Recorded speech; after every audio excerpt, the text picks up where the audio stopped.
bonjour. J'espère que vous allez bien. Moi, je suis très heureux d'être là. Merci à vous pour ceux qui commencent à se connecter à ce live LinkedIn exceptionnel. Parce qu'aujourd'hui, on est dans un endroit, vous voyez là, il y a un grand couloir là derrière moi. Je pourrais me tourner aussi, vous voyez, regardez, il y a un grand couloir aussi là-bas derrière. Vous allez dire, mais où est-ce que je suis? Alors là-bas derrière, j'ai pas le droit d'y aller. Voilà, là-bas, je peux pas y aller. Pourquoi? Parce que là-bas derrière, il y a plein de nouveaux modèles qui sont en train d'être préparés, qui sont bâchés, qui sont préparés. On est au centre de design de Renault. Ici aujourd'hui, au Technocentre de Guyancourt, on est au centre de design je vais vous faire découvrir un truc génial. Moi qui suis un grand fan d'automobile et de technologie, et bien si vous, automobiliste, fan d'automobile, technologique, et de technologie, vous êtes fan de certaines choses. On va voir ensemble la nouvelle Mégane E-Tech. Et vous allez voir pourquoi. Alors on est lundi 22 novembre, comme je vous le disais, on est à Guyancourt. Merci à ceux qui sont en train de nous rejoindre. Vous allez pouvoir nous poser des questions dans quelques instants. On va prendre le chat dans quelques instants, on va pouvoir prendre vos questions. Alors, de quoi on va parler? On va parler d'un truc génial, c'est donc la nouvelle Mégane E-Tech. Alors, la nouvelle Mégane E-Tech, il y a eu beaucoup de vidéos qui ont été faites sur le sujet, donc bon, ça, c'est pas une nouveauté. En revanche, ce qui n'a pas été fait, ou très peu, c'est de discuter de l'intérieur de la voiture, et plus particulièrement de la partie technologique de la voiture, et de l'interface de la voiture. Car cette voiture, ce modèle, a une caractéristique, une particularité en termes d'électronique embarquée. Eh bien, c'est une voiture qui fonctionne sous Android Automotive, donc le système d'exploitation, pour faire simple, proposé par Google, un peu à l'instar des smartphones, adapté aux voitures. Et Renault a été, alors il y en a d'autres qui ont déjà installé ça, mais Renault a été très très très très loin dans l'intégration de ce système dans la Mégane E-Tech. Et j'ai la chance, dans quelques instants, de rencontrer une des personnes qui a travaillé dessus, sur ce projet, qui a été sur la gestion de ce projet. Il s'appelle Stéphane Vernet, on va le rencontrer en quelques instants. Il est designer, il va se présenter tout seul. Mais pour l'instant, on va aller ensemble. On va aller regarder ensemble à quoi ça ressemble. On va rentrer dans un endroit, vous allez voir, qui est assez secret. Voilà, on est là. On va aller à cet endroit, derrière cette porte-là. On va tout de suite rejoindre Stéphane. Alors, si vous êtes en train de nous regarder sur LinkedIn, bienvenue. Vous pouvez poser toutes les questions que vous voulez. Bonjour Émilie, bienvenue. Et à tous ceux qui sont en train de nous regarder, on va durer une demi-heure, trois quarts d'heure. On va se poser plein de questions. Donc, je vais poser derrière cette porte. Allez hop. Et donc, derrière cette porte, comme je disais, on a une Mégane E-Tech et on a Stéphane Vernet. Bonjour Stéphane. Bonjour Damien. Tu vas bien? Ça va bien et Merci de nous accueillir. Ça va très bien. Très très bien même. Merci de nous accueillir ici au Technocentre de Renault. Là, on est dans le studio photo. On est dans l'aile design du bâtiment. Peut-être te présenter en deux mots. Alors bonjour, je suis chef de projet, enfin j'étais chef de projet sur le système OpenAirLink que vous allez découvrir et je suis actuellement responsable de la partie prospective et innovation sur toute la partie interface UX UI. Voilà, alors ce que j'expliquais il y a quelques instants dans le couloir, c'est que cette Mégane que l'on voit ici, qui a été présentée à plein de gens, journalistes, youtubeurs ou autres, blogueurs, elle a une caractéristique, c'est qu'elle présente, on va le voir dans quelques instants, un système embarqué. Alors d'abord, on va montrer la voiture pour ceux qui ne l'avaient pas vue, hein. Elle est très très très belle. Donc c'est un modèle qui est entièrement électrique, donc Mégane E-Tech avec une très belle signature visuelle, hein, une très belle signature. Les marquages. Ah oui, on le voit. Oui, voilà, on le voit ici. Ça, ce système de marquage, c'est quoi? Ça sert à quoi? C'est en fait c'est une zone d'accueil, donc avec une projection qui se fait sous le rétroviseur. Vous avez ça des deux côtés et ça permet en fait de marquer. Voilà, c'est une Renault, vous rentrez dans un véhicule électrique et ça permet de marquer aussi les zones d'entrée. D'accord. Donc ça, c'est assez, c'est le petit détail, le petit détail qui va bien, hein. Il y en a pas mal. Ah ouais, c'est assez impressionnant. D'ailleurs, alors, tu vois, tu as travaillé surtout sur l'intérieur, mais on va y venir. C'est vrai qu'aujourd'hui, quand même, on va juste 30 secondes parler de design extérieur. Ces petites signatures-là, visuelles, genre ces petites choses-là, on le voit avec les années, justement, avec le travail aussi avec les LED et toutes les technologies qui permettent d'être embarquées de plus en plus. Aujourd'hui, ça permet de faire des choses assez sympas, comme on vient de le voir d'ailleurs. Ouais, bien sûr. Ça fait partie justement du travail de la partie expérience dans laquelle je travaille en fait. La partie signature lumineuse, sonore et ce que vous allez voir en fait sur les interfaces viennent en effet de chez nous. Et ça renforce finalement la personnalité de la voiture, la signature de la voiture? La personnalité et puis le rayonnement de la marque. Je Mhm. crois que c'est une chose relativement importante. Les gens doivent pouvoir s'attacher au véhicule. Donc à partir du moment où vous leur montrez des choses autour de la marque qui sont plutôt sympas, agréables, forcément l'expérience est meilleure. Et donc, Et donc ça donne envie peut-être de racheter après une Renault ou de rester fidèle finalement. C'est un peu ça qui est derrière. exactement. C'est pour ça que tout le travail sur la simplicité qu'on va voir là sur les interfaces est essentiel. Alors on va voir ça dans quelques instants, mais c'est très intéressant de voir que finalement on va dire ce travail qu'il y a aujourd'hui sur les interfaces à l'intérieur ou sur l'extérieur, des petites choses comme ça, ces signatures-là, qui font que finalement de nuit, on peut même reconnaître une Renault, par exemple, Oui, bien maintenant. sûr. Euh, alors, c'est pas forcément récent, mais c'est des choses qui sont très travaillées aujourd'hui, qui sont très poussées, et on ne s'arrête plus effectivement uniquement à la ligne, même si d'un point de vue ingénierie, on le voit aujourd'hui, il y a quand même beaucoup de choses aussi qui ont évolué d'un point de vue ingénierie, qui font que d'un point de vue carrosserie, on peut se permettre de très très belles choses. Là, par exemple, on voit les poignées affleurantes, par Poignée exemple. affleurante pour l'aérodynamisme. Voilà. On l'a vu il y a quelques instants, donc j'imagine que ça sortait de là en fait. Hein, Oui, voilà, en fait, ça sort dessous, ici. voilà, On juste a une, là. on a une petite petit Voilà. projecteur. On le voit ici, les poignées donc soit affleurantes, soit dissimulées à l'arrière, ça on l'avait déjà par exemple sur Clio. Voilà, le travail sur les phares à l'arrière, enfin sur tout ce qui est LED.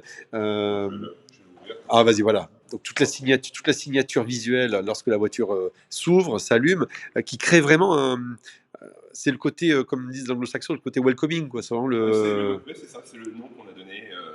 C'est la welcome séquence. C'est ça, donc la voiture, on va dire, vous accueille. Alors, ça, c'est pour l'extérieur de la voiture, mais si on est là ensemble, c'est que.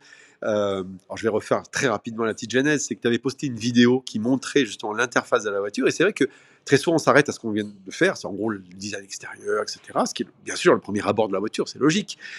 Mais de plus en plus aujourd'hui, on pousse vraiment le travail sur l'intérieur. Alors bien sûr, les matières, les fauteuils, etc. Mais là, maintenant, on attaque vraiment les interfaces.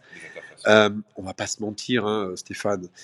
Jusqu'à présent, les constructeurs automobiles, en termes d'interface, on sentait que c'était pas vraiment leur métier, quoi. C'est vrai que pendant pas mal d'années, ouais, ça pêchait. Enfin, il y avait des choses qui étaient bien faites, mais par rapport à, on va dire, à des habitudes qu'on pouvait prendre en utilisant des tablettes, des téléphones, on sentait qu'il y avait un petit décalage. Ouais, il y a eu un décalage car il y a une problématique qui était très très claire, c'est que pour construire un véhicule, il faut plusieurs années.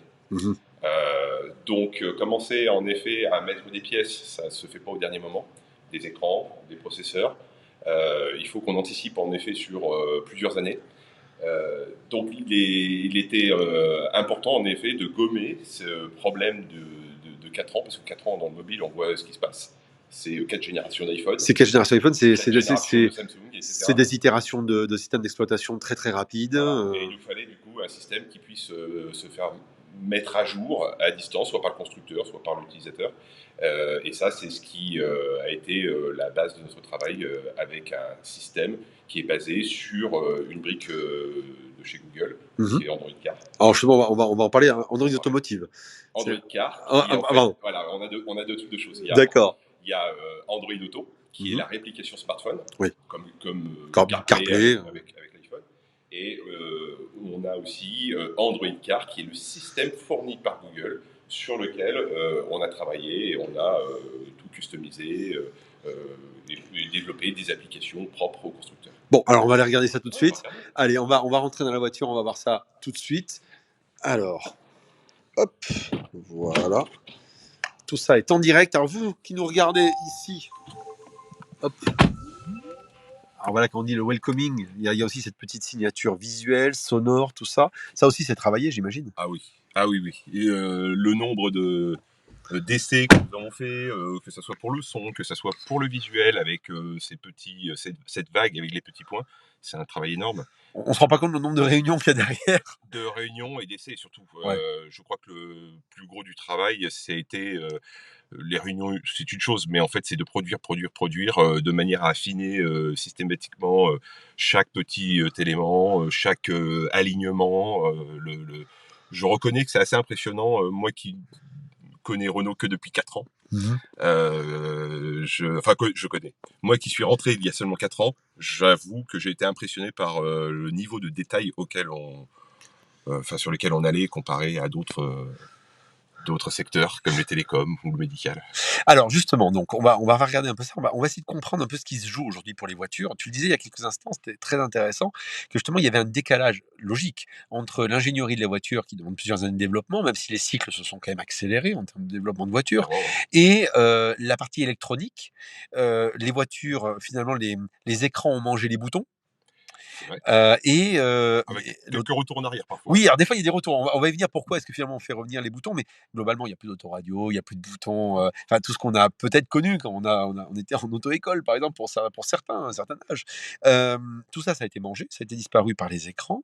Et à la fois, comme tu le disais, on a pris des Mmh. habitudes par rapport aux smartphones, aux tablettes, le fait que, certaines facilités, rapidité d'usage, et cetera, et il y avait un décalage donc parce que le software, c'est pas le métier premier des constructeurs automobiles. Exactement.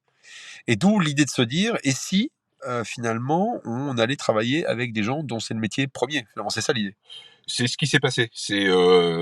Puisqu'au départ, il était pas forcément prévu de travailler avec Google Mmh. et en termes de planning, on avait un petit décalage. C'est-à-dire qu'ils avaient prévu de sortir leur OS, enfin leur operating system. Ouais. Mais bon, ils étaient un petit peu en retard par rapport, nous, à la date, prévue pour la sortie, de la Mégane électrique et en fait, en discutant, en travaillant ensemble, on a réussi à se caler sur les deux plannings, les 2 timings, et en effet, on voit, aujourd'hui, une première version qui, va sortir, début de l'année prochaine avec, des mises à jour. Alors, la fréquence des mises à jour, je crois que ça doit être 1 ou deux mises à jour conséquentes par an, pas plus. Mmh. On peut pas avoir ce qu'on a aujourd'hui sur les smartphones, puisqu'on peut pas se permettre d'immobiliser la voiture pendant un certain temps, même Oui, si pour la avoir une mise mise à jour, oui. ouais, même si la mise à jour, est relativement rapide, ça prend quand même un petit peu de temps. Alors on va regarder un peu comment ça s'est passé justement. Donc là, on le voit, on a 2 écrans finalement, un écran principal et puis un deuxième ici écran, alors qui est très bien intégré. Il y a pas de casquette, hein, l'écran est affleurant, on est, donc j'imagine, contre les il y a de l'anti-reflet, enfin c'est très, très beau, c'est Ouais. très bien fait, vraiment c'est très, très bien fait. D'ailleurs, on voit bien, il y a pas de casquette. Oui, voilà, c'est ça, Sur un voilà. véhicule, normalement, vous avez ce qu'on appelle une casquette, donc une partie qui couvre l'écran pour les histoires de reflets. Et là, on a un traitement, des écrans, anti-reflets, qui a été, Voilà, ce qui donne vraiment un élément d'intégration, très beau.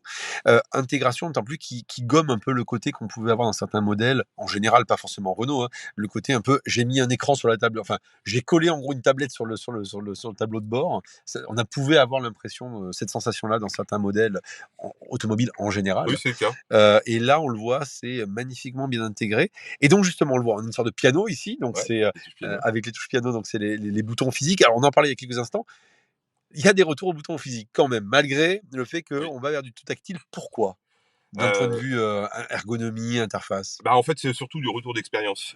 Sur des anciennes générations, en fait, la partie, climatisation était dans l'écran. Mmh. C'est-à-dire que sur un Airlink, vous pouviez en effet accéder à tous les réglages, mais il fallait passer par de l'écran. On s'est rendu compte que, le confort thermique, il y a un certain nombre d'éléments, et en effet, le confort thermique est essentiel, donc il était nécessaire en effet de pouvoir, alors oui, bien sûr, on n'a pas démarré, il était nécessaire de pouvoir accéder très, très rapidement aux touches, pour pouvoir monter, baisser la température, avoir en effet toutes les fonctions principales ici et des fonctions secondaires qu'on utilise beaucoup moins sur cette partie-là. Tout comme en gros un warning ici qu'il faut pas chercher dans 3 sous-menus pour arriver à avoir le warning, il faut l'avoir immédiatement à la seconde. Là, c'est réglementaire. C'est réglementaire. Là, l'idée c'est que c'est pas réglementaire, mais on retrouve cette logique de, je veux mettre de la température et je veux pas perdre, et ne pas regarder la route pour juste monter la température, donc je veux quelque chose de simple, d'où le retour Mmh.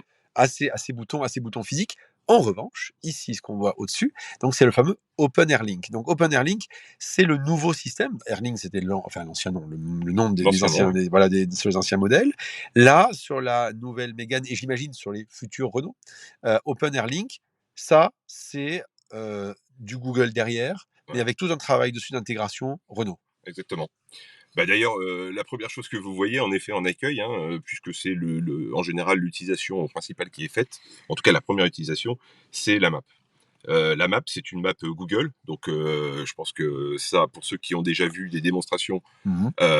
et qui ont été bluffés par la réactivité, je confirme. C'est du vrai, ça va très, très vite, Mmh. ça marche très, très bien, Enfin, c'est fluide quoi c'est fluide.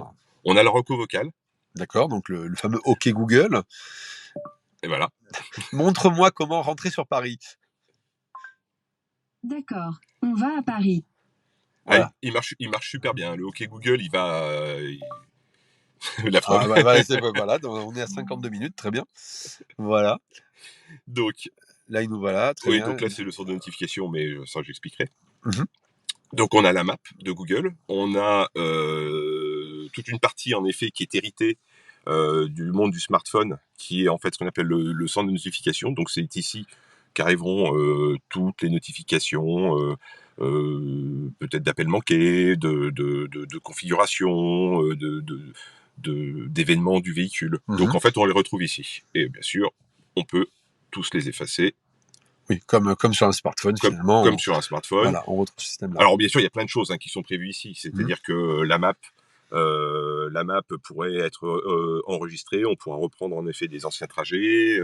En gros, c'est toute l'intelligence que Google nous apporte qu'on va pouvoir retrouver ici. Est-ce qu'on a un lien, on va dire une connexité entre je pars de chez moi, que je réfléchis à un itinéraire, je le fais sur mon smartphone éventuellement, via Google Maps, j'arrive dans la voiture et le système a déjà préchargé ou bien basculé, on va dire, de mon smartphone à la voiture. Oui, parce que c'est lié au compte. D'accord. C'est-à-dire qu'à partir du moment où vous voulez utiliser ce système-là, vous pouvez utiliser son compte Google, sauf que vous n'aurez pas tous les services de Google. Donc, c'est un peu bête, c'est un peu comme un iPhone.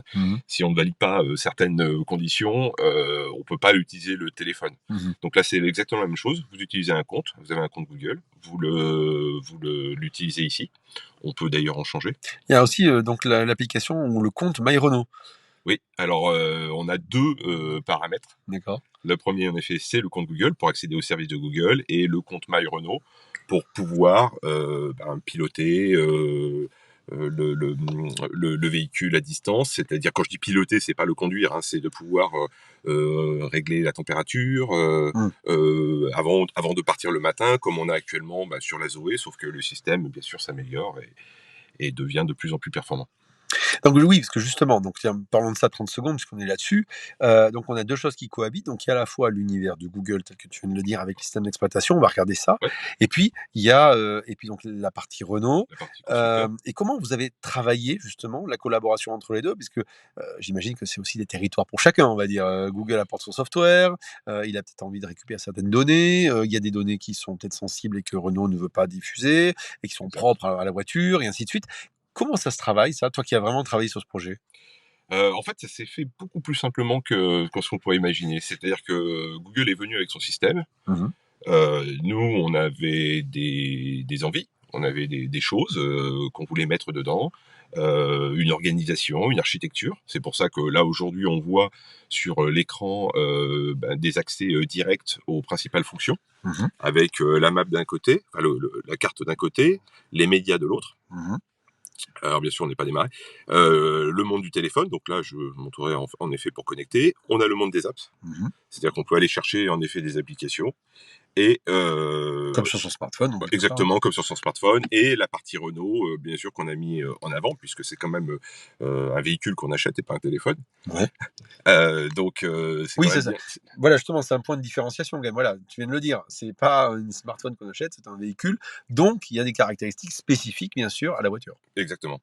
C'est-à-dire toute la partie de contrôle du véhicule, donc avec la partie en effet électrique. Donc on a, alors là pour l'instant on ne roule pas, mais on sait exactement ce qui se passe sur le véhicule, avec les flux, la batterie, qu'est-ce qui se passe, est-ce qu'on recharge, est-ce qu'on recharge pas.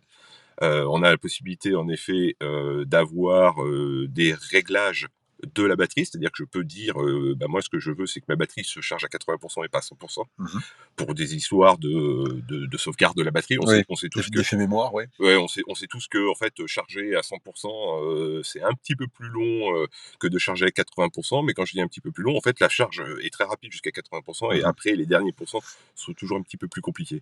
Donc on peut, pour éviter en effet de devoir trop attendre, régler un petit peu moins, ce qui permet aussi de sauver un peu de vie de batterie, parce que la batterie c'est pareil, c'est un élément qui s'use. On a la possibilité aussi de faire de la programmation.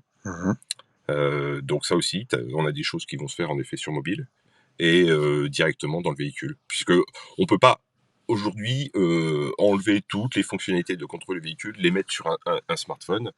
en pensant que ça va fonctionner seulement comme ça.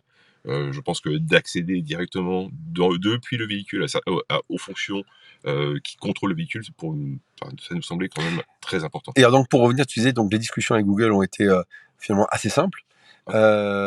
Là, vous avez fait un gros travail puisque cette version d'Android, il y a d'autres constructeurs qui avaient commencé à l'intégrer, mais sans aller on va dire, aussi loin en termes de travail, d'habillage, d'intégration. Ouais. Et donc c'est ça qui est intéressant. Comment vous avez travaillé ça pour finalement faire en sorte que, bah oui, ok, c'est de l'Android auto, et à la fois, bah non, parce que c'est En c'est effet, du Renault. en fait, c'est notre système. Mmh. On a des briques techniques, c'est-à-dire que on a des éléments qui vont se positionner d'une certaine façon. On va avoir un mode opératoire qui va se faire d'une certaine façon. Et ça, en effet, c'est Google qui nous le contraint. Mmh. Mais derrière, la mise en forme, le workflow, le fait d'ailleurs d'avoir fait un workflow, enfin ce qu'on appelle un workflow, une Une navigation navigation? une navigation à l'intérieur du système. J'ai des termes un peu techniques, mais ça c'est un peu la déformation professionnelle. Et le fait d'avoir une architecture justement extrêmement simple avec des accès directs. En fait, tout ça, c'était un travail énorme pour pouvoir arriver à avoir le moins possible de Mmh. sous-niveau. Mmh. Là, on a vraiment fait en sorte de pouvoir écraser le plus possible la hiérarchie du système pour pouvoir avoir des accès directs, ne pas se perdre. Parce que le gros problème, c'est que quand on commençait à avoir beaucoup d'applications, beaucoup de modes de réglage, on a Mmh. vite fait de se perdre. Donc là, on est vraiment parti en disant, voilà, tout ce qui est trait au véhicule, c'est dans le monde du car. Et en fait, on a à l'intérieur des accès directs au fonctionnement. Et vous voyez, on n'a pas de sous-niveau.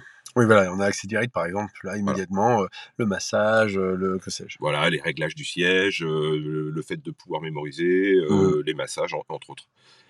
Et on peut revenir directement. C'est-à-dire que là, vous voyez, on est directement quasiment dans les fonctions qui nous intéressent. Mmh. C'est ça, donc il y a pas de hiérarchie profonde. Donc ça, tout ce travail, ça a été mené par les équipes de Renault. Par les équipes de Heu, Renault, sur des plateaux, avec toutes sortes de métiers, bien sûr. mmh. Le produit, les gens côté technique, ergonomie, le design. Mmh. On a été quand même plutôt moteur sur ce travail-là, puisque beaucoup de choses reposaient sur nous. Enfin, une interface peut être très bien faite, mais si elle n'est pas aussi belle, si elle n'est Mmh. pas agréable, si elle ne signifie pas ce qu'on veut faire, la fonction, enfin lier la fonction, etc., on a peu de chances d'y arriver. Et donc c'est pour ça que le design était extrêmement important sur ce projet-là. Alors j'en profite pour dire, pour ceux qui sont en train de nous regarder, si vous avez des questions, des remarques, des suggestions, allez-y, c'est le moment ou jamais. J'ai à mes côtés, Stéphane Vernet. Stéphane Vernet, donc qui est, ben, la personne qui a travaillé sur, Entre autres. entre autres, bien sûr, oui, oui, mais bon, qui a travaillé sur, on va dire ces différentes, enfin les différentes fonctionnalités dont on est en train de parler, dans la nouvelle Mégane, E-Tech. Au Qu'est-ce qui a été le plus difficile dans la mise en forme de l'interface, le travail de l'interface? Il y a eu quelque chose qui a été compliqué à mettre en œuvre? Tout est un petit peu compliqué, mais enfin, on a eu pas mal de travail. Par exemple, si je regarde les animations, là, je suis sur une page sur les animations. Il a fallu trouver des solutions. On Mmh. avait très peu de mémoire allouée à cette partie-là. Ah oui? Ouais, les animations, on a bien sûr des transitions, on a pas mal de choses, et puis après on a des animations qui permettent de mieux comprendre comment fonctionne le véhicule. Par exemple, sur l'aide au parking, le fait d'activer et désactiver certains Mmh. capteurs. Pour pouvoir faire ça, Ouais. je vais les activer. Pour pouvoir bien montrer qu'en effet, on active, on désactive, on a dû trouver des solutions, j'ai envie de dire presque low-tech. Mmh. Enfin, pas si low-tech que ça, on est parti sur des technologies du type Lottie. Alors pour ceux qui connaissent, hein, c'est en fait une description textuelle des animations que nous on va générer au niveau design et qui sont récupérées côté développement. Et un exemple, enfin juste cet exemple-là, ça a été pas mal de mois d'études, d'essais, pareil, il y a eu des travaux de performance Mmh. faits avec nos équipes de Toulouse, euh, Renault Software Lab, qui justement nous faisait remonter des précaux sur les animations, sur le poids qu'elles devaient avoir, sur comment on allait construire ces éléments-là. Donc ça c'est un exemple parmi d'autres. D'autres exemples, c'est par exemple au niveau de la carte. Comme la carte est un élément de Google auquel on ne peut pas vraiment toucher, c'est-à-dire qu'on peut customiser quelques éléments, demander en effet d'avoir une colorimétrie, d'avoir une fenêtre à tel endroit, et encore que là c'est assez contraint, mais si on veut, par exemple, changer de mode avec des widgets, accès rapide et la carte, on voit qu'il y a un rechargement. Donc ça fait partie des contraintes. D'accord. On lèvera petit à petit et on voit bien, en effet, bon, c'est pas dramatique, mais on voit bien qu'il y a un petit fondu. Il y a un petit fondu parce qu'on passe dans autre chose. Voilà, donc ça, c'est des difficultés d'intégration, en fait, d'applications tierces. Ça, c'est toujours la problématique, c'est que vous avez quelque chose que vous maîtrisez, et après, dès que vous commencez à mettre des choses qui sont différentes, alors bien sûr, ça c'est pour le réglage. Voilà, on peut changer, voilà. Pour la personnalisation. Alors ça c'est pas du Google. On voit que la partie Google, elle est juste ici. C'est ça. Alors, tiens, j'ai des questions. 2 questions. Grégory qui nous demande, qui nous dit, d'abord, oui, est-ce que c'est du Google Automotive? Ben, on a répondu il y a quelques instants, effectivement, c'est le Android. Android Car. Voilà, le Android Car et pas Android Auto, comme je disais tout à l'heure. Et Mathieu qui nous pose 2 questions. La première, c'est il nous dit, est-ce qu'il y a aussi des modes de fonctionnalité favoris pour accéder plus rapidement à certaines fonctions? Oui. Au volant, on a la possibilité, en effet, ici, de régler un favori. Alors là, c'est un petit peu plus compliqué. On va chercher dans les réglages une fonctionnalité qu'on veut mettre en avant, qui sera déclenchée en effet par ce petit bouton favori. Alors bien sûr, il n'y en a qu'une seule, mais elle peut être réglable. Et un autre moyen, en effet, ce sont ces zones de widgets qui sont dans la page d'accueil, bien sûr que sur laquelle j'ai joué il y a quelques instants. Tu viens jouer et qu'on peut personnaliser pour pouvoir mettre, par exemple, un widget sur la qualité de l'air. Parce qu'aujourd'hui, on commence à avoir des choses. Alors, moi, j'ai une question là-dessus. D'ailleurs, Mathieu a une deuxième question, on va la prendre juste après. Mais moi, je me pose une question sur la personnalisation des interfaces. Pour avoir joué avec pas mal d'interfaces dans d'autres voitures, en gros, tu peux tout personnaliser quasiment, tu faire beaucoup de choses. Mais j'ai l'impression, tu me dis si je me trompe, que finalement, on le fait pas forcément. Oui. Enfin, je veux dire, là, tu vois, par exemple, les widgets, finalement, c'est assez simple. Je veux dire, voilà, on change, c'est immédiat, c'est là sous les yeux, boum, boum, voilà. Je peux à la rigueur avoir un favori ici, mais finalement, ça va pas plus loin et c'est pas si mal. Alors que des fois, dans d'autres systèmes, alors des fois des Airlink passés ou d'autres systèmes ailleurs, tu peux quasiment tout changer. Il y avait de la Et finalement, tu le fais pas. Ouais, il y avait en effet, il y a eu des travaux qui ont été faits. Alors bien sûr, on l'a fait aussi ici. On a essayé de voir qu'est-ce qu'on pouvait personnaliser, est-ce que c'était nécessaire.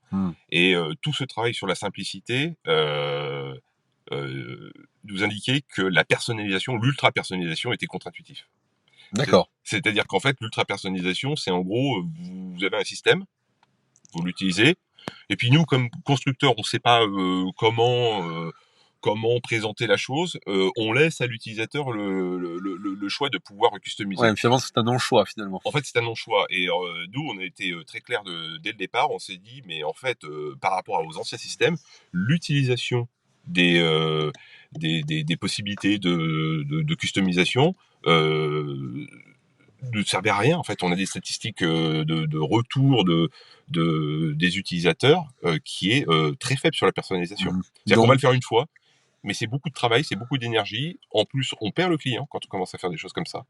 C'est-à-dire qu'on commence à mettre en place un système sur lequel on se dit oh là là c'est compliqué, j'ai beaucoup de choses. Donc en fait même sur la perception de simplicité, ça c'est un énorme inconvénient. Ça nuit beaucoup. Et par exemple pour les widgets, on s'est rendu compte qu'on n'a pas besoin de mettre énormément de choses en raccourci. De toute façon, l'attention elle doit être sur la route. Oui, donc il faut trouver les bons widgets. Voilà, donc on a une petite personnalisation ici. On a d'autres types de personnalisation, donc qui va passer par le bouton MEX. Enfin, ce qu'on appelle le multisense. Ici. Voilà, qui est en fait plus un mode de conduite. Ah oui, alors là, le problème, c'est que comme on ne démarre pas, si c'est bon. Donc on a un petit changement de colorimétrie, mais en fait, ça correspond à des modes. Là, par exemple, on est en mode éco. Oui. On va être en mode sport. Donc là, on voit l'habitacle qui passe en rouge avec les guides lumineux. Ah oui, j'avais pas vu les guides lumineux qui passent en rouge. Ah oui, d'un coup, c'est genre, on passe en rouge, quoi. Si on y va, c'est quitte, quoi. On est sport. Et on peut bien sûr personnaliser. Donc ici, dans le module de configuration, dans l'ambiance lumineuse, par exemple, il nous est possible de dire, voilà, moi le mode sport, je le veux pas rouge, Donc tu le veux en vert, par je le veux en vert, exemple. vas-y. Hop, voilà, tac. On va dire que je le veux plutôt en vert jaune. Ah oui, effectivement, et ça change derrière. En vert jaune, on valide, et hop. voilà. Et donc du coup, mon mode sport, il passe en jaune. Ah, ça, c'est le genre de petits détails que j'adore. Voilà. Ce genre de petits détails-là que j'adore, mais qui, effectivement, dont la personnalisation a du sens. Il y a Mathieu qui nous pose une question. Mathieu nous dit, et il te pose une question, il moi. nous dit, alors, attention, il y a des termes techniques en plus. Et comment on pense dans le processus de réflexion au rapport TAP sur les CTA en période de conduite pour permettre à un conducteur de se concentrer sur sa conduite? Alors là, je suis pas sûr d'avoir Alors, compris. les CTA, pour moi, c'est les call to action, j'imagine. Ouais. Le rapport TAP, ah oui, TAP sur les CTA, d'accord. En fait, en gros, c'est, oui, de ce que je comprends de la question, Mathieu, tu nous dis si je l'ai bien interprété. En gros, l'idée, c'est le rapport entre la concentration sur la conduite et le fait de pouvoir accéder finalement le plus rapidement possible à cette fonction. Donc, des call to action, on va avoir la capacité de dire, voilà, je veux par exemple une aide à la conduite ou je veux changer la température, on en parlait tout à l'heure, je peux y arriver facilement. Ah oui, c'est l'objectif. D'ailleurs, on voit, hein, quand on regarde le volant, on a quand même pas mal de commandes. Bon, il me dit exact, c'était bien la bonne question. Ouais, c'est tant que ça. Donc ouais, on a pas mal de commandes au volant. Donc l'objectif, c'est quand même de faire un maximum d'action au niveau de ce volant. Ce qui d'ailleurs génère un encombrement. On voit qu'on a un certain nombre de boutons. Alors, c'est ça qui est amusant, c'est qu'en fait, on le disait tout à l'heure au tout début, les boutons ici sur le tableau de bord qu'on avait classiquement a été mangé par l'écran, on va dire, ou absorbé par l'écran, même si on retrouve ici un piano. Mais globalement, à l'époque, quand on regarde les tableaux de bord, si on est un young timer et qu'on aime les Renault d'il y a quelques années, il y avait plein de boutons. Là, on retrouve, on va dire, un piano qui est en bas et plutôt pour le chauffage, on le disait tout à l'heure, et puis le reste là. Mais cependant, il y a un déport de pas mal de boutons sur le volant. Alors pourquoi ? On a de plus en plus de technologies. On a, par exemple, sur la branche de gauche, là, on a tout ce qui est au niveau de la vitesse adaptative. Oui, donc voilà, on voit tout voilà. ce qui est gestion des vitesses. Bon, limiteur, ou la gestion de la distance, régulateur, voilà, tout ça. Ouais. Voilà, gestion des distances pour pouvoir avoir une conduite un petit peu plus relâchée. Et là, c'est plutôt le côté, on disait, raccourci, le côté multimédia quelque part. Voilà, multimédia. On va dire qu'on retrouve sur cette branche-là plutôt ce qu'il y a à votre droite sur cet écran-là, et sur la branche de gauche, plutôt des choses qui vont se situer au niveau du compteur. Bien que, on a aussi un petit peu de personnalisation. C'est-à-dire qu'on a des boutons pour pouvoir changer les vues, pour avoir des modes avec la carte intégrée. Ah, donc tu peux, on va dire, faire basculer la carte d'ici. Ou l'avoir deux fois. Ou l'avoir deux fois, effectivement. C'est ce qui se passe. C'est-à-dire qu'on a une réplication qui vient se mettre dans le compteur. Donc pour ceux qui sont plus à l'aise pour avoir justement une navigation dans l'axe de conduite, voilà, c'est parfait. D'accord. On a des modes. Ça, c'est pas. Alors là, par contre, on n'est pas sur de l'Android. Là, on est sur cette partie-là de l'écran. Si, c'est d'Android. Si. Alors cette partie-là, en fait, c'est ce que vous voyez, c'est sur cet écran-là. C'est un flux qui est dirigé sur l'écran de. D'accord. Donc c'est une réplication finalement de l'écran. Ouais, c'est une réplication adaptée, hein, comme on voit, parce que si on n'a pas le même format, on n'a pas les mêmes types d'informations. On a ce qu'on appelle le turn by turn, donc c'est les zones de direction qu'on a ici qui vont se reformaliser ici légèrement différemment pour pouvoir s'adapter. Alors qu'est-ce qu'on a d'autre sur View ? J'ai envie d'appuyer là, tu m'excuses. Vas-y, hein, mais j'ai envie de jouer avec. Ah mais je sais. Donc là on a quoi ? Alors là on a un mode minimum. Oui, c'est très zen. Alors le mode minimum, donc normalement on a la vitesse, bien sûr. Ça peut servir quand même la vitesse. Quand la vitesse qui vient se mettre au centre, et en fait on a enlevé le maximum d'informations. Ah, donc c'est vraiment le plus zen possible. Le plus zen possible, c'est-à-dire qu'une personne qui veut avoir de nuit par exemple, tu veux conduire un peu calme, exactement, juste avoir la vitesse, c'est tout. Voilà.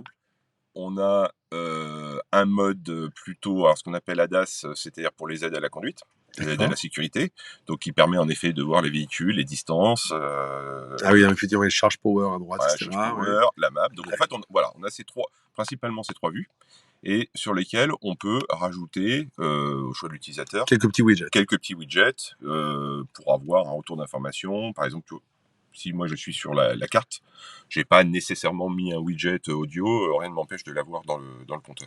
Alors, j'ai toujours Mathieu qui nous pose une autre question très intéressante, parce que pour moi, ça touche à l'imaginaire et à la science-fiction. Mathieu nous dit, d'où viennent les inspirations en termes de UI ?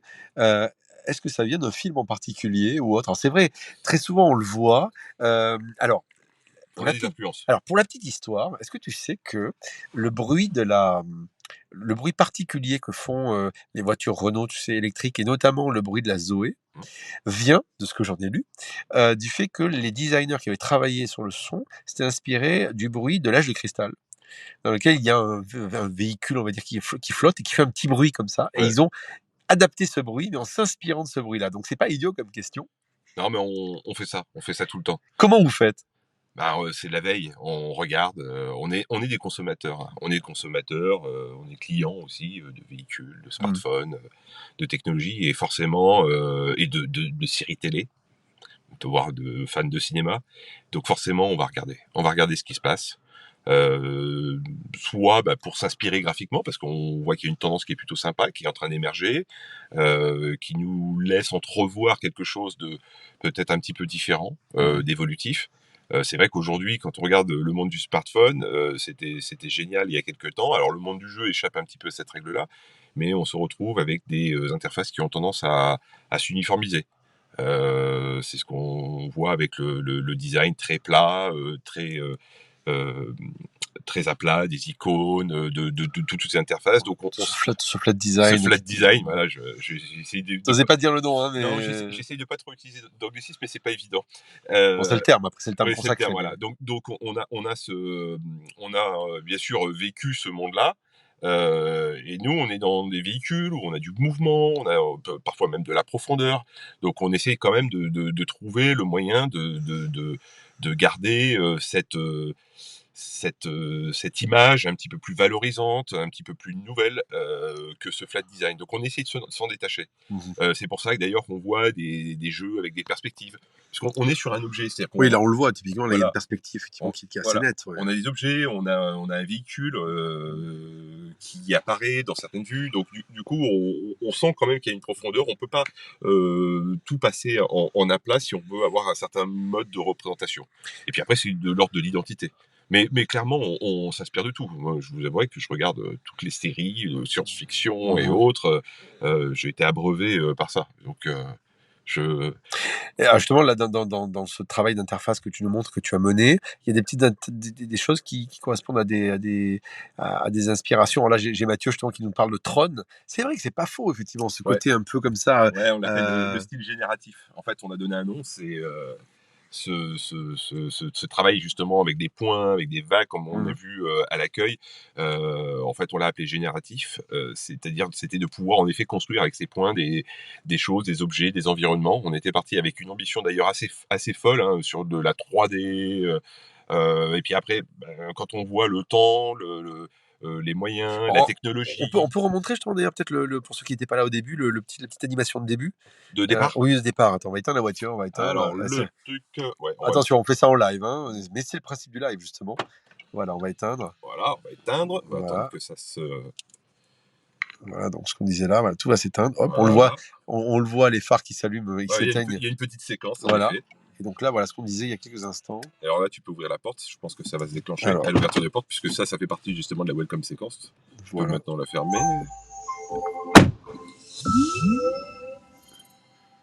Voilà ce qu'on voit avec des petits points et ces de vagues, etc. Voilà, donc pour te répondre, Mathieu, c'est un travail voilà, qui a été mené. Donc tu disais, ça s'appelle, c'est un nom, cette animation-là, ce style d'animation. Ah oui, c'est la welcome séquence. C'est ça. C'est la, Mais je veux dire, ah, le le style design, génératif. style, voilà, le style Le génératif. style génératif. Alors ça, c'était un travail de fou.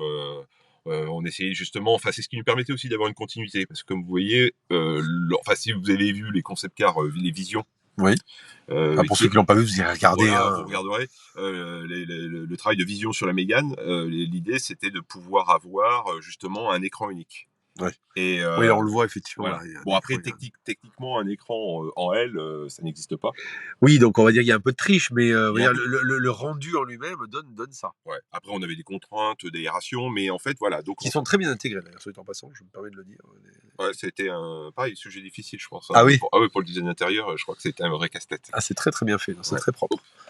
C'est très très propre, c'est très bien fait. Pardon, on n'est pas là pour ça, mais voilà, je faisais cette petite remarque. Voilà. D'ailleurs, Mathieu nous dit que c'est très propre, d'ailleurs. Ah mais moi je le dis aussi, hein, enfin ça fait quoi, plus de 20 ans que je travaille dans le monde des interfaces et je suis quand même assez content d'avoir vu un produit qui soit aussi abouti et qui a autant de potentiel. Parce que la connectivité, les applications vont nous permettre de faire des choses. Alors justement, on va parler de connectivité et d'application. Vas-y, je t'en prie. Finalement, tu le disais tout à l'heure, c'est pas un smartphone, mais on retrouve quand même, parce que c'est ça qui est intéressant. Une logique. C'est l'impact. Oui, mais c'est intéressant de se dire qu'en 10 ans, le premier smartphone moderne sorti en 2007, l'iPhone. On est en 2021, donc c'est pas si loin que ça. Et ce qui est hyper intéressant, c'est de voir l'impact qu'a eu ce monde-là sur le monde automobile, puisque finalement, avant, là, il y avait bien sûr, on le voit, Android Auto et CarPlay qui était la réplication de l'écran. Là maintenant, on intègre donc des applications. Et ce qui est intéressant de voir, c'est que finalement, les gens ont pris des habitudes d'utiliser leur smartphone qui est dans leur poche au quotidien, et finalement, en venant de leur voiture, qui est leur deuxième maison quelque part, leur deuxième chez eux, ils veulent retrouver ces habitudes, j'imagine. Ah, mais ils les retrouveront. Ils les retrouveront, et c'est vrai que même moi, hein, sur certains systèmes, dans certains véhicules, j'ai tendance à utiliser la réplication smartphone. Pourquoi? Parce qu'elle est efficace. Parce que, l'exemple typique, c'est le GPS. le GPS, Le GPS qui est pas à jour, Voilà. qui va pas assez vite, alors qu'on met la voix, oui, la reconnaissance vocale, c'est-à-dire les systèmes de reconnaissance vocale des constructeurs traditionnellement ont tendance à être un petit peu limités. Alors que quand on a un OK Google ou un Siri, on voit comment ça fonctionne, et en plus on contrôle le smartphone qui lui s'affiche en effet dans l'écran. Là, on n'a plus besoin en effet de ça. Pourquoi? Parce que la performance est bonne, parce que le système est intégré. Alors que le smartphone, c'est quelque chose que vous allez en effet plugger quelque part sur votre tableau de bord, qui marche très très bien, mais qui a aussi des limitations. Oui. C'est-à-dire que la carte d'un CarPlay ou d'un Android Auto n'est pas aussi manipulable que celle qu'on a ici. C'est-à-dire que on peut pas, rien que ça, on peut pas le faire aujourd'hui sur un CarPlay ou Android Auto. Oui, c'est pas aussi.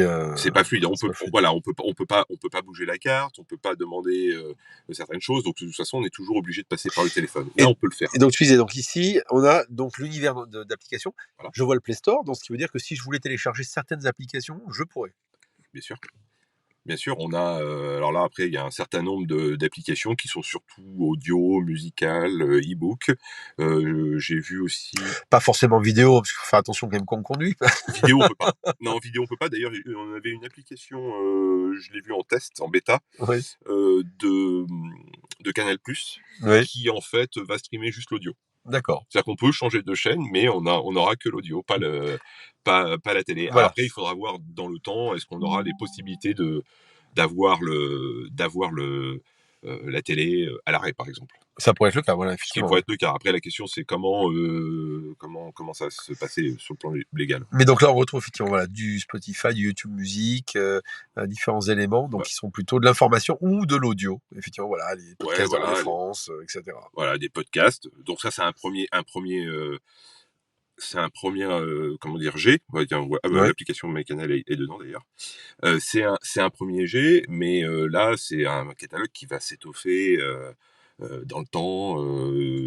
N'importe quel éditeur pourra éventuellement proposer des applications. Elles sont spécifiques à, non pas à la voiture, mais elles sont spécifiques au système d'exploitation, en fait, en termes d'interface, etc. Android, ouais. Oui, ce que je veux dire, c'est qu'on ne retrouve pas l'intégralité du catalogue Android là-dessus. Absolument pas. Tout c'est filtré. C'est-à-dire qu'il y a des applications qui n'ont pas lieu d'être d'ailleurs.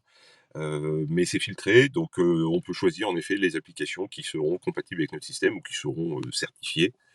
Donc ça, c'est plutôt pas mal, parce que ça laisse entrevoir des belles choses, notamment au niveau des cartes. C'est-à-dire que là, aujourd'hui, on propose Google, mais demain, on aura d'autres éditeurs de cartes. C'est ça. Donc on pourrait tout à fait imaginer demain d'avoir un Waze ou autre. C'est prévu. C'est tout à fait prévu. En termes de mise à jour, justement, aujourd'hui, finalement, le fait de travailler avec un partenaire comme Google, qui va pas fermer a priori du jour au lendemain, est-ce que ça pose quand même des questions en termes de mise à jour? C'est-à-dire, en gros, tu le disais tout à l'heure, sur les systèmes plus propriétaires, il y avait une question de mise à jour. Sur les smartphones, on le voit des fois, au bout de quelques années, il n'y a plus de mise à jour. C'est quoi qui est prévu ici? Alors là, la durée, je crois qu'elle est assez importante. Hein. Parce qu'une voiture, on la garde quand même plusieurs années. Quoi. Oui, de toute façon, là, on parle de dizaines d'années. Hein. Oui. On parle de dizaines d'années. Donc, de toute façon, on a, on va dire, un service après-vente assuré pendant un bon moment. Et tu le disais tout à l'heure, je reposais la question, c'est la question des données aujourd'hui. Donc, il y a aussi une volonté de mettre on va dire chacun va pouvoir récupérer les données qui l'intéressent. j'imagine. Mais ce point de vue-là, j'imagine que pour l'utilisateur, pour le client, puis même pour Renault, vous êtes très attentif à ça aujourd'hui. Ah oui, carrément. Bah oui, à partir du moment où on vend un véhicule où, on dit au client: «On ne sait pas où vont vos données», je crois que ça fait peur à pas mal de gens. Ah bah oui, oui. Donc non, il y a des données qui sont échangées, en fait, entre Google et Renault. Ce sont surtout des données utiles. Par exemple, les données GPS, les fréquences d'usage, de certaines fonctions. Tout ça est récupéré, mais pas forcément dans le but de traquer les utilisateurs, c'est de faire de l'amélioration et de l'amélioration continue. Oui, parce que pour vous, j'imagine, ça vous permet de savoir très précisément, combien d'utilisateurs, sur un volume statistique global, va, je ne sais pas, faire des kilomètres en moyenne ou autre pour par pouvoir, exemple, ou utiliser une fonction. ouais. À partir du moment où on va mettre un purificateur d'air, je donne un exemple, je pense que ça sera très utilisé, mais à partir du moment où on met un dispositif et qu'il est très peu utilisé, la question peut se poser en effet sur les générations d'après, sur l'utilité, Ou sur certaines gammes. On peut se rendre compte que sur certains certaines systèmes gammes, peuvent utiliser exactement, sur d'autres et pas sur d'autres. exactement. Donc ce qui veut dire que vous, d'un point de vue, interface, par exemple, parce que c'est ta spécialité, ça peut être hyper intéressant plutôt que de faire des focus group réguliers, de pouvoir avoir ce retour régulier de l'utilisation. Ah oui, on a des retours, je vais dire quasi hebdomadaires. On pourrait De imaginer de modifier des choses dans des mises à jour? Il y aura des modifications. Les mises à jour servent à ça. Donc, en effet, si on voit que certaines parties sont pas bien comprises par l'usage, Mmh. ou peu utilisées ou sous-utilisées, la question se posera de savoir si on ne doit pas proposer quelque chose d'un petit peu différent, de plus simple ou peut-être de plus complet selon les cas d'usage. Aujourd'hui avec l'électrique, on a une certaine expérience, notamment avec la Zoé depuis pas mal d'années. Par contre, je pense qu'il y a encore beaucoup, beaucoup de choses à faire. À partir du moment où on aura de plus en plus d'automatisation, de la conduite autonome, semi-autonome, ça va, potentiellement changer pas mal de choses sur le véhicule. Mmh. Peut-être que les gens passeront un peu plus de temps, à essayer de régler des choses, à faire peut-être des choses qu'on n'a pas le droit de faire aujourd'hui. Parce que si on est bloqué dans un embouteillage ou qu'on roule, pas vite et que la voiture est capable de gérer justement cette roue, je vais y arriver, Mmh. cette circulation, voilà, on va rouler dans une circulation dense, on peut imaginer pourquoi pas, ce qu'on disait, peut-être qu'en dessous de 20 km/h, on a le droit de voir un film, peut-être.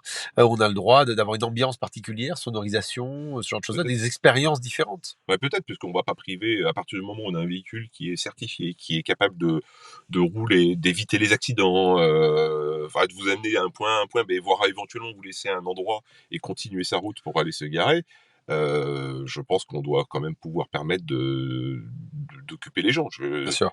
Moi, ça me semble à peu près évident.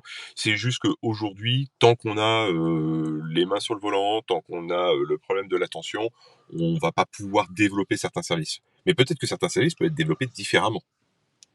Alors, Stéphane, ça fait quand même quasiment 50 minutes qu'on est ensemble, on voit pas le temps passer. Ah non, j'ai pas vu. Ah non, mais vraiment. Alors j'ai encore une dernière question, tiens, qui nous dit, vous êtes combien, à travailler ensemble dans l'équipe UI et UX Ah, chez Renault? on est à peu près une vingtaine de personnes. Ah oui, c'est pas tant que ça, en Pas fait. tant que ça. Non, on est une équipe, Sur l'intégralité des gammes?